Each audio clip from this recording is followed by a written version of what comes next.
All right, that time of the year where I show my list of cards to pick up for the upcoming Major League Baseball season. I look forward to doing these lists every year. I've been doing it for the last, 3 to 5 years. I've had some pretty good success picking some players, I think. It's been certainly harder to put these lists together just due to the fact that the card market has exploded in prices, and I still think that there are a lot of cards out there are overvalued. But I think I found some cards that I think are decent value at the beginning of the season, and cards worth tracking throughout the season of some players that have some milestones they might reach and have some potential to surprise some people. Start off with Zack Greinke. So why Zack Greinke? Well, one is he's pretty much a lock for getting the Hall of Fame. But another reason is because he's pretty close to getting 3,000 strikeouts. And 3,000 strikeouts is a pretty big deal as a pitcher. He's at 2,809 strikeouts. So he probably won't achieve this until not this year, but the next season. But so that's why now is probably the time to get it. Is no one's talking about these 3,000 strikeouts now, but they certainly will next season.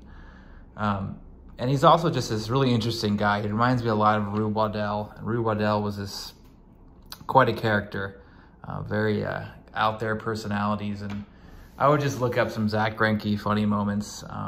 He's an interesting guy. And yeah, another reason is his rookie cards are relatively short printed, because his rookie card comes from the 2002 Bowman Chrome set.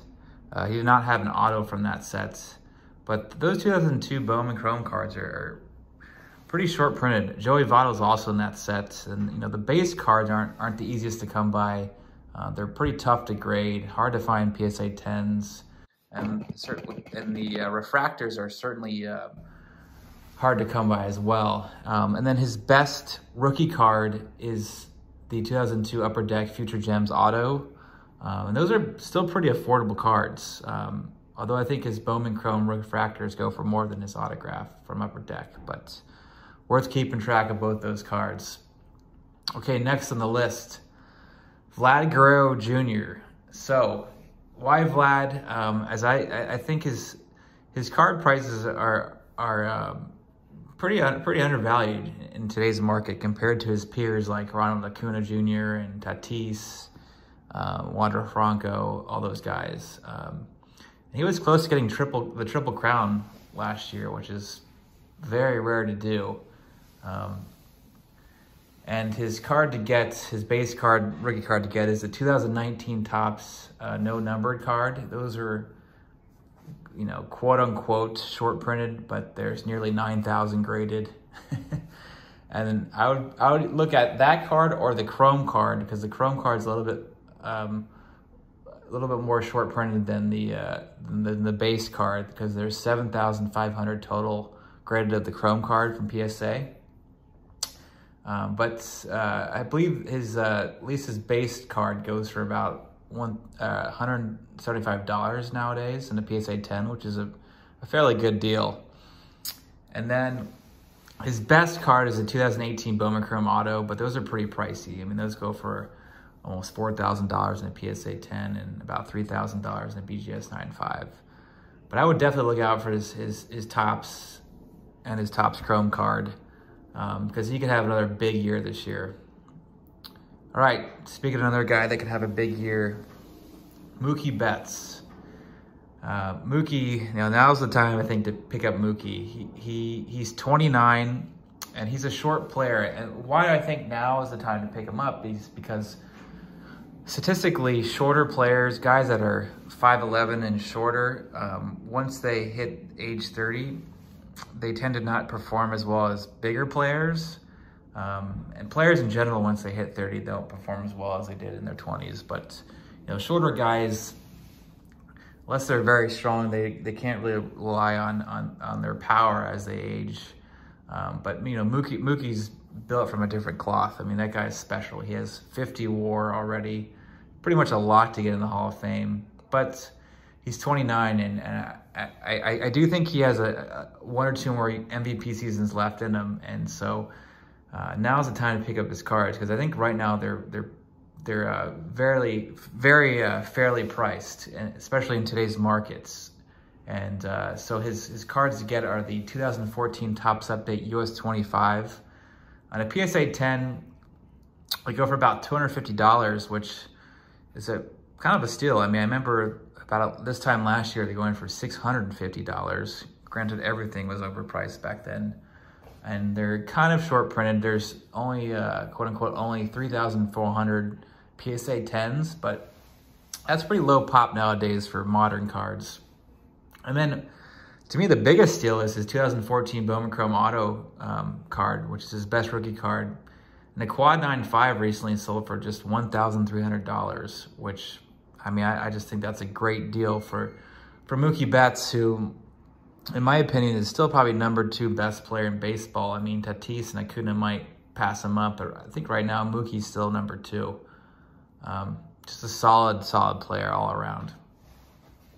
Next on the list, Nelson Cruz. Now, I had this guy, I believe I had him on my list last year, but he's worth being on this list again because he's pretty close to getting on, reaching that 500 home run milestone. He's at 449 and he's 41, which is quite old, but it's possible. He, due to this universal DH ruling nowadays, he could play for several more years because he's still playing well in his 40s. I don't think he's going to get the Hall of Fame, but if he reaches 500 home runs, that's going to definitely increase the value of his cards, because his cards right now are pretty cheap. His cards to get are the 2005 Topps Chrome card, and his best card is the 2005 SP Auto. Now both those cards, there's not a whole lot graded because no one was collecting Nelson Cruz, and the Topps Chrome card especially seems to be very hard to grade in a PSA 10. I just, Nelson Cruz didn't become a good player until really his 30s, so no one was taking care of Nelson Cruz cards, especially the Chrome cards. Okay, next on this list is a pitcher. Now, pitchers are not the wisest investment because they don't really maintain their value as much as position players, but this guy, Jacob deGrom, I think he's a special player. We all know he's a special player. He's won 2 Cy Youngs, but the reason why he's on my list this year is because he pitched in 15 starts last year before he got injured. He pitched 1.08 ERA. I mean, he was on a Sandy Koufax-esque season trajectory last year, if it wasn't for the injury. Now, who knows if he can follow that this year, but if he can do something close to that, that will definitely make his cards go up in value. His best cards are the 2014 Topps Update. That's his best base rookie card. And his very best card is the 2014 Topps Heritage Auto. He does not have a Bowman Chrome Auto from his rookie year. He just doesn't have any prospect cards. That Topps Heritage Auto card still goes for a ton of money, but I think his regular Topps card is worth having a look at. Okay, 2 more players left, and these guys are retired players. I want to start including retired players because I brought up Minnie Minoso a couple years ago, and he got inducted into the Hall of Fame, and his prices went up like I said. And I think these 2 players could follow the same direction, although probably not as dramatic as Minnie Minoso because he was on really popular sets. But anyway, Dick Allen, here's a guy I would definitely keep an eye on. Reason being is because he came extremely close to getting elected to the Hall of Fame in December. Yeah, with 68% of the voting. I think he'll get in next go around of the Golden Era voting. And his only rookie card, good old days where there's just one rookie card, is the 1964 Topps card. So I would look at high-grade examples of that card. I'm not pitching Dick Allen because I have a bunch of Dick Allen cards. I don't have any, but I'm definitely considering looking at some. I would look at some cards in near mint 7 and above because they will definitely go up in value if he gets inducted into the Hall of Fame. Finally, a guy I don't think too many people are talking about is Lefty O'Doul. Now, Lefty O'Doul played in the 20s and the 30s. He was a pretty good ball player. He had a .349 batting average for his career. Started out as a pitcher and then kind of made his way into just hitting, and became a pretty solid hitter, and eventually became a really good hitting coach. He mentored players like Ted Williams and a couple other players, big time players I'm blanking on. But I think he could get in the Hall of Fame, not mostly for managing and for just his influence on the game of baseball, because he's extremely popular in Japan.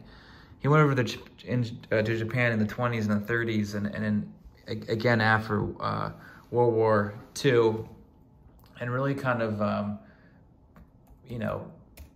made Japan love baseball, and baseball and Japan are so intertwined now with Major League Baseball, and I think he'll get in for that very reason.